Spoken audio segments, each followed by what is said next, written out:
Buenas tardes.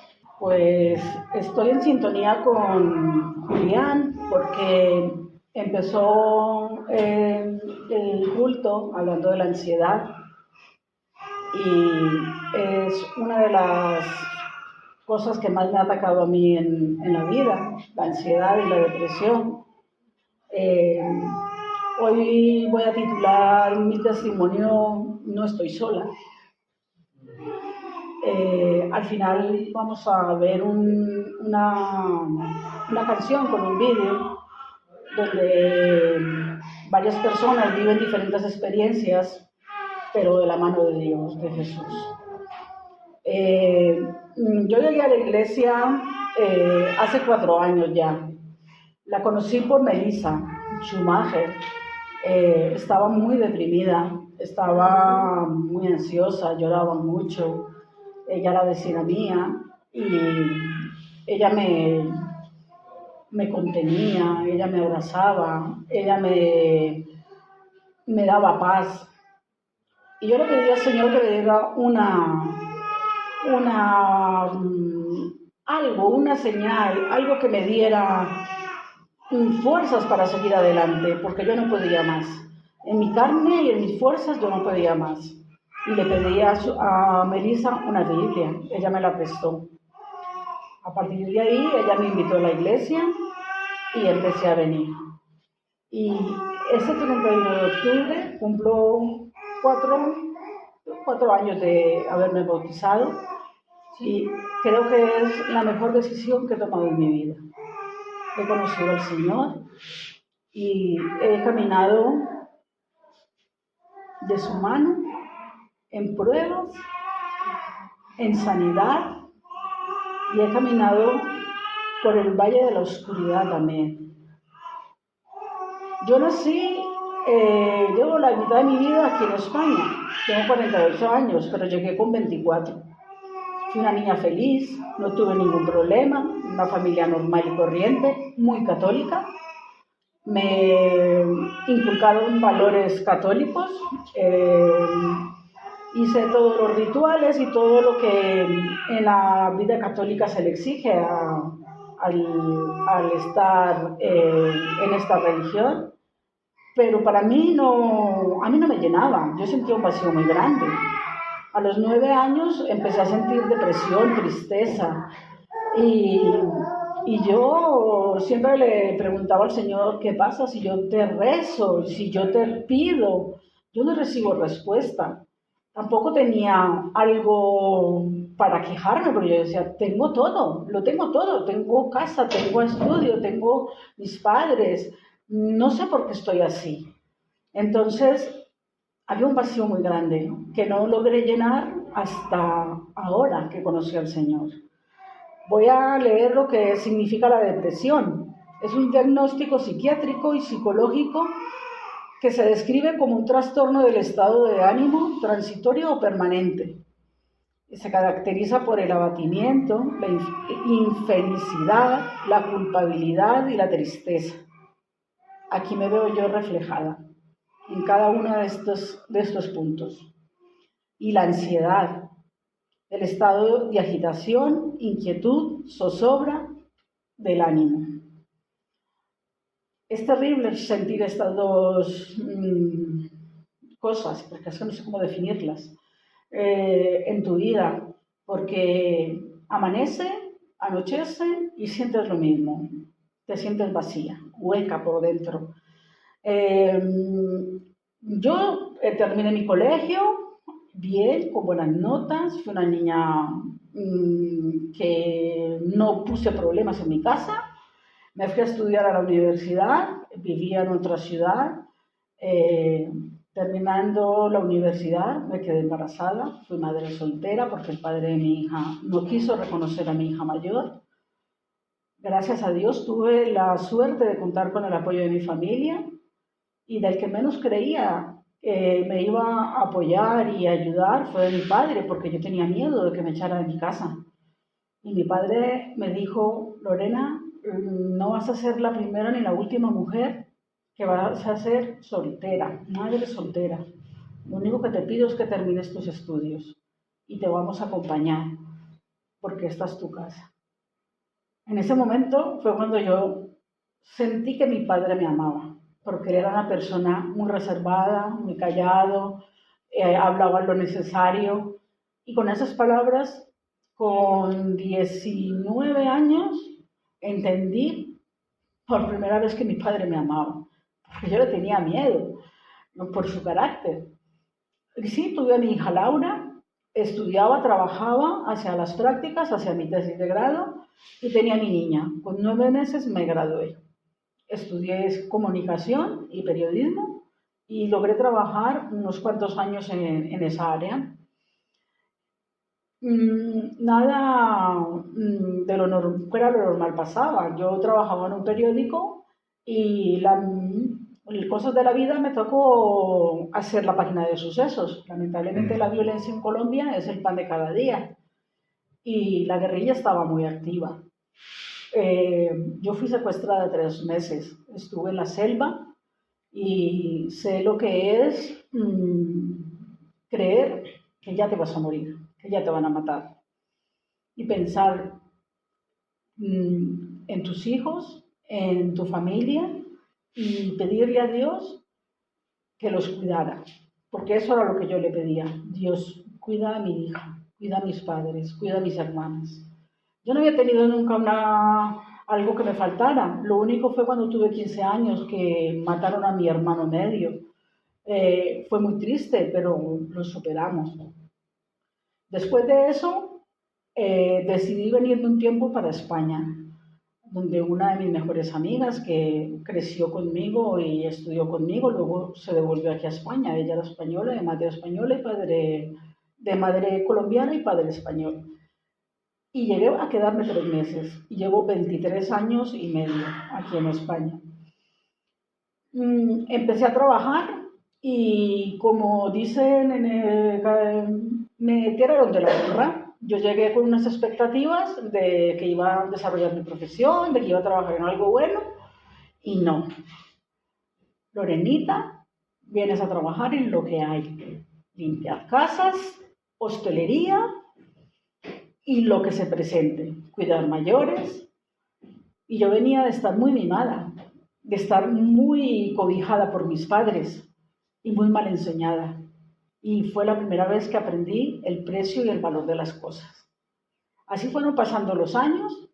Bueno, al año conocí al que soy mi exmarido, me casé con él, tuve otra hija, Gabriela, pero nuestro matrimonio no funcionó. Había maltrato en él. Había maltrato psicológico, verbal, estaba aislada. Un día faltó mi padre en el 2004. Yo fui por mi hija a Colombia y volví a España con mi madre, que ella venía a ayudarnos a hacer la transición para que la niña se adaptara. Y veía que ella no se adaptaba. Así que fui a los servicios sociales y la trabajadora social me dijo, no, ustedes dos necesitan ayuda, no solamente la niña, las dos. Están en un espacio de maltrato. Yo no tenía fuerzas para salir de ahí, me sentía anulada, me sentía que no era nadie, porque así me lo hicieron creer. No tuve la valentía, ni tuve la fortaleza, ni tuve la fe en Dios, ni tuve nada a que agarrarme, hasta que pasó algo que Dios creo que me lo puso en el camino para que yo abriera los ojos. Un acontecimiento que hasta hoy me duele muchísimo, pero que fue definitivo. Y es que en unas vacaciones yo presencié cómo mi exmarido tocaba a mi hija mayor. Esa fue la gota que rebosó el vaso. Salí de mi casa con una maleta y con mis documentos y mis 2 hijas, arreglándolas como podía. Los servicios sociales me dieron 2 días en una casa rural y después me fui y alquilé una habitación, la primera que encontré, que estaba fatal, pero tenía que hacerlo. Tenía que empezar de nuevo. Y así lo hice, empecé de nuevo. No dejaba de sentir ansiedad, pero mis hijas estaban primero y empecé a trabajar y a entregar toda mi energía a trabajar y a sacar a mis hijas adelante, pero mi hija mayor se quiso devolver a Colombia. Y esa es una de mis grandes penas que tengo yo, porque perdí a mi hija. Digo, la perdí porque quiso regresar con mi madre, aunque yo le seguí enviando para su educación, ahora es profesional, está trabajando, está estudiando otra carrera, se ha realizado como mujer, pero yo mantenía con el corazón partido, la mitad aquí con una hija y la otra mitad con la otra hija en Colombia. No me volví para Colombia porque no quise dejar a mi hija Gabriela sin su padre, pero en otras circunstancias yo me hubiese devuelto para Colombia. Y mi madre me decía, es que has echado raíces, tienes que quedarte aquí y que tu hija esté al lado de su padre. Me costó mucho perdonar a esta persona, muchísimo. Y hasta el día de hoy a veces lo recuerdo y a veces me culpo, porque no sé si yo hubiese podido haber hecho algo antes para que no pasara ese suceso tan traumático para mi hija. Voy a leer en Lucas 12, del 22 al 34. Lucas 12, del 22 al 34. Vale. Jesucristo. Y dice, por eso os digo, no os preocupéis por vuestra vida, qué comeréis, ni por vuestro cuerpo, qué vestiréis, porque la vida es más que el alimento, y el cuerpo más que la ropa. Considerad los cuervos que ni siembran ni ciegan, no tienen bodega ni granero, y sin embargo Dios los alimenta. ¿Cuánto más valéis vosotros que las aves? ¿Y quién de vosotros, por ansioso que esté, puede añadir una hora al curso de su vida? Si vosotros pues no podéis hacer algo tan pequeño, ¿por qué os preocupáis por lo demás? Considerad los lirios, como crecen, no trabajan ni hilan. Pero os digo que ni Salomón en toda su gloria se vistió como uno de estos. Y si Dios viste así la hierba del campo, que hoy es y mañana es echada al horno, ¿cuánto más haré por vosotros, hombres de poca fe? Toda mi preocupación se basaba en lo material, en cómo saciar y darle lo esencial a mi hija y a mi otra hija en Colombia, claro. Eh, Buscaba tener fe, pero no la encontraba, ¿no? Y Hebreos 11:1 nos dice lo que es la fe. Es pues la fe, la certeza de lo que se espera, la convicción de lo que no se ve. Yo esperaba mucho, pero no daba nada de mí. Tuve una vida muy desordenada, mientras buscaba al Dios que yo creía que me iba a salvar. Empecé con malas compañías, gente drogadicta, gente que vendía droga. Empecé a vivir la noche, a ser promiscua y, y no me daba el valor que merecía como mujer. No veía el sentido a nada. Yo quería morirme y ya me daba con todo. Hasta que conocí a Melissa. Bueno, antes de eso pasó una cosa que me hizo decepcionarme mucho de la religión católica. Y es que mi antiguo casero abusó de mí sexualmente delante de mi hija Gabriela. Y yo busqué en mi párroco que me diera consuelo, que me diera paz.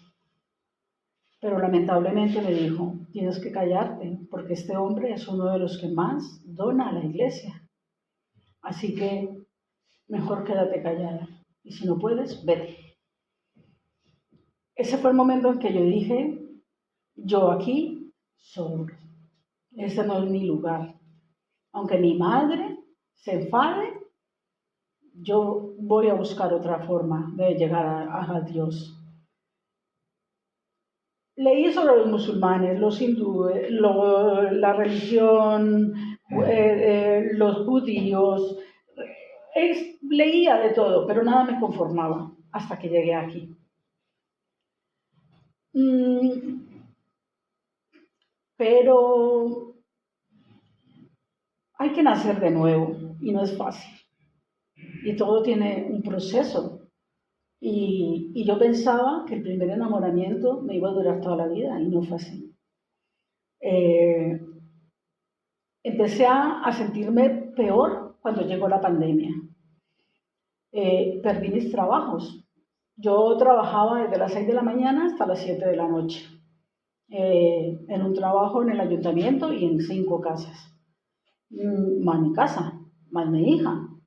No tenía tiempo para mí.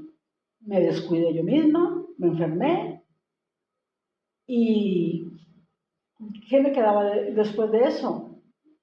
Nada, porque no encontraba nada. El vacío, la oscuridad. ¿Qué nos dice 2 de Timoteo 7? 1, o sea, 1, el versículo 7. Vale. Porque no nos ha dado Dios un espíritu de cobardía, sino de poder, amor y dominio propio. Exactamente. Yo padecía de todo lo contrario. No tenía dominio sobre mí. Era cobarde. No era capaz de mirarme en un espejo y reconocer que tenía que cambiar mi estilo de vida, mis amistades, que no me sumaban, me restaban. Y cuando llegué aquí, empecé a sentir que ya había cosas que me molestaban, que no quería hacerlas. Dejé de frecuentar los bares, dejé de frecuentar las amistades que tenía, porque los humanos decepcionan, Dios no.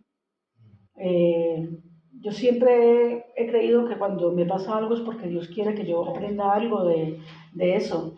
Una de esas supuestas amigas me robó el dinero, que era para la universidad de mi hija. Y yo desde ahí nunca más volví a pisar un bar de noche. Hacía enredada de la policía. Y ellos me decían, ¿pero tú qué haces aquí, Lorena? Si tú no tienes nada que ver con esta gente.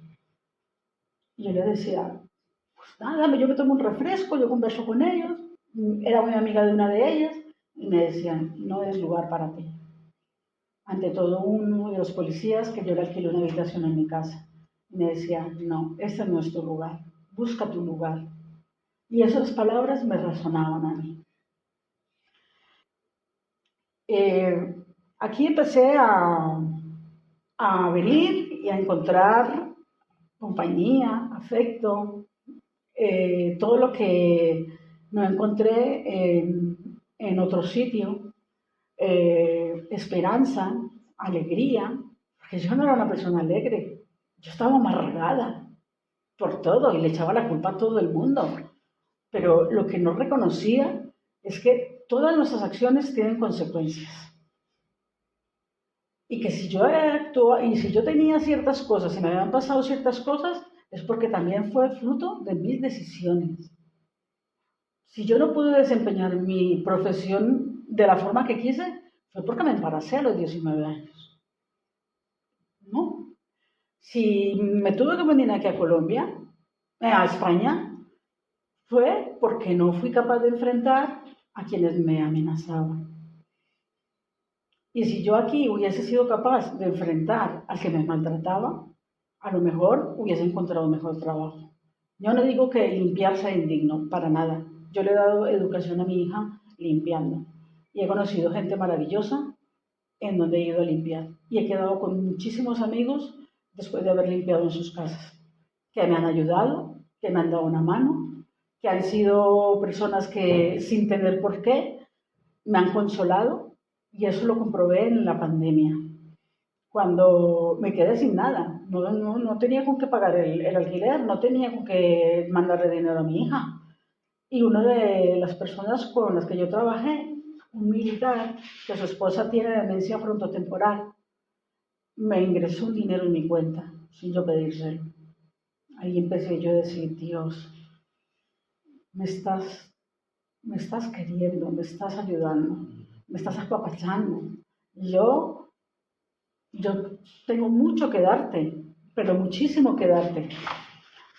Y lamentablemente no tuve las fuerzas para seguir en pie. Caí en una profunda depresión, muy profunda. Empezaron a ingresarme, yo ya no quería vivir, yo deseaba morirme, yo lo decía, y si no me suicidé fue porque no quería dejar sola a Gabriela. Pero lo pensé varias veces, y de ese pecado me arrepentiré toda la vida, porque hoy sé que la vida es lo más preciado que Dios nos pudo dar. Estuve en Puerta de Hierro, estuve en otro hospital en Torrejón de Ardoz y luego estuve en La Fora, que es un centro psiquiátrico. Me diagnosticaron varias cosas, que si las cuento no voy a tener dedos en la mano, por los psicólogos y los psiquiatras. Y empecé a tomar mucha medicación. Pero Antonio y Aida me decían, hay que dar pasos de fe. Hay que dar pasos de fe. Pero yo estaba centrada en que los médicos me iban a sanar. Y creía más en la sanidad del hombre que la sanidad de Dios. Porque era todo lo que yo conocía. Y estuve realmente mal, pasaba semanas, después de que salí del centro psiquiátrico, pasaba semanas sin bañarme. No quería lavarme la boca, no quería vestirme ni cambiarme la ropa, no quería comer, no quería salir. Tuve miedo a la gente, me daba vergüenza que me vieran. Me sentía derrotada, totalmente derrotada. Pero llegó el día en que, gracias a la oración, al ayuno, a las oraciones de los hermanos, a que aquí en la iglesia nunca dejaron de apoyarme, entendí que ese valle de aflicción podía tener un fin y que aunque yo pasara por dificultades, porque financieramente estaba muy mal, porque me tuve que meter en deudas que todavía tengo que pagar algunas, cosas materiales que no me dejaban dormir. Y fui tan durita de cabeza hasta que entendí que solamente con la ayuda de Dios podía seguir. Voy a leer Ezequiel 37, del 1 al 14. Dice, la mano de Jehová vino sobre mí, y me llevó en el espíritu de Jehová y me puso en medio de un valle que estaba lleno de huesos. Y me hizo pasar cerca de ellos por todo el de alrededor. Y he aquí que eran muchísimos sobre la faz del campo, y por cierto, secos en gran manera. Y me dijo, hijo de hombre, ¿vivirán estos huesos? Y dije, Señor Jehová, tú lo sabes. Me dijo entonces, profetiza sobre estos huesos y dile, huesos secos, oíd palabra de Jehová. Así ha dicho Jehová el Señor a estos huesos. He aquí, yo hago entrar espíritu en vosotros y viviréis. Y pondré tendones sobre vosotros y haré subir sobre vosotros carne. Y os cubriré de piel y pondré en vosotros espíritu y viviréis y sabréis que yo soy Jehová. Profeticé, pues como me fue mandado, y hubo un ruido mientras yo profetizaba, y he aquí un temblor y los huesos se juntaron, cada hueso con su hueso. Y miré, y he aquí tendones sobre ellos, y la carne subió, y la piel cubrió por encima de ellos, pero no había en ellos espíritu.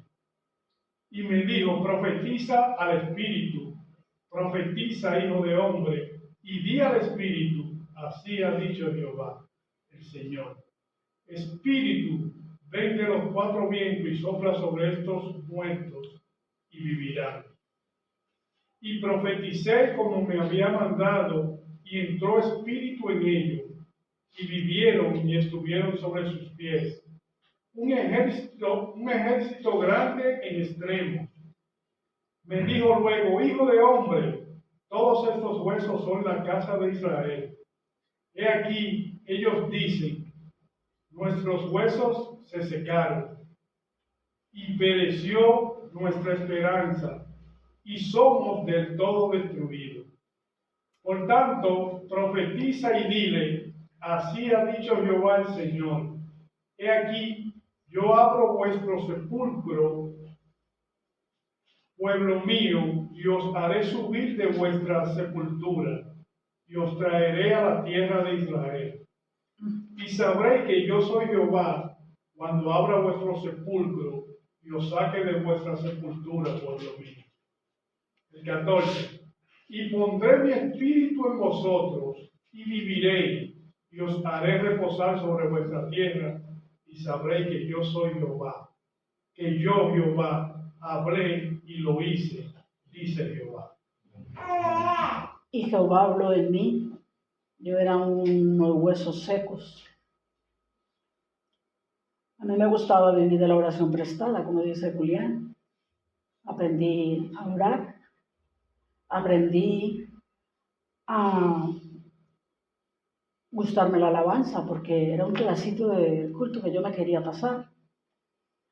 Y empecé a ayunar. Y como dice el Valle de los Huesos Secos, me fui recomponiendo poco a poco y estoy en ello. Estoy sintiendo sanidad interior. Estoy sintiendo que el Señor está conmigo, que estoy ganando la batalla. Cuando me siento mal, mi marido me dice, te llevo al hospital, y yo le digo, no, yo tengo el mejor hospital, es la iglesia. Y me rebelo, no quiero volver a unas urgencias psiquiátricas. He tratado de bajar la medicación y sé que llegará el momento en que no voy a tomar medicación. Y la depresión se irá, y el trastorno de personalidad que me diagnosticaron se irá, y la ansiedad se irá. Porque así me lo dijo Dios, que teniendo fe y esperanza en Él, podría lograr que todo eso estuviera y se quedara en el valle de la oscuridad. Y yo fui como Goliat y David. En 1 Samuel del 41 al 49, el filisteo vino y se fue acercando a David con su escudero delante de él. Cuando el filisteo miró y vio a David, lo tuvo en poco porque era un muchacho rubio y buen parecido. El filisteo dijo a David, ¿acaso soy un perro que vienes contra mí con palos? El filisteo maldijo a David por sus dioses.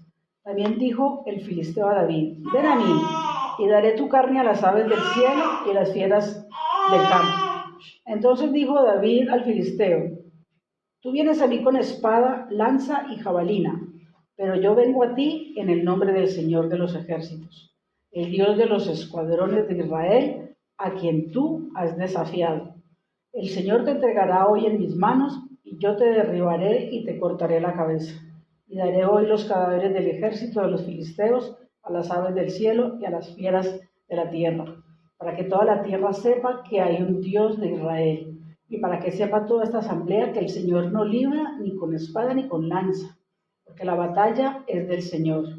Él los entregará en nuestras manos. Y pasó lo que ya sabemos con Goliat y David, que Goliat no tenía espada. David no tenía espada, era Goliat el que tenía espada. Él simplemente tenía un palo y una bolsa donde tenía 5 piedras. Y para mí esas piedras significan la fe, la confianza, el valor, la obediencia y la alabanza. Y yo me identifico mucho con David, porque me estoy enfrentando a un Goliat muy grande, pero que no va a poder conmigo. No va a poder conmigo porque estoy con el Señor, porque el Espíritu Santo está a mi lado y porque tengo una familia de fe que me apoya. Pues voy a terminar agradeciéndole al Señor con un salmo, que es un salmo muy conocido, el 23. El Señor es mi pastor, nada me faltará. En lugares de verdes pastos me hace descansar. Junto a aguas de reposo me conduce. Él restaura mi alma. Me guía por senderos de justicia, por amor de su nombre. Aunque pase por el valle de sombra de muerte, no temeré mal alguno, porque tú estás conmigo. Tu vara y tu callado me infunden aliento. Tú preparas mesa delante de mí en presencia de mis enemigos. Has ungido mi cabeza con aceite. Mi copa está rebosando. Ciertamente el bien y la misericordia me seguirán todos los días de mi vida. Y en la casa del Señor moraré por largos días. Amén. Vamos a terminar viendo un vídeo de una canción que se llama No estoy solo, y espero que no os haya aburrido tanto, espero que me haya alargado demasiado. Y pongamos cuidado al vídeo, porque ahí nos dice el Señor que nunca estaremos solos. Muchas gracias. Amén.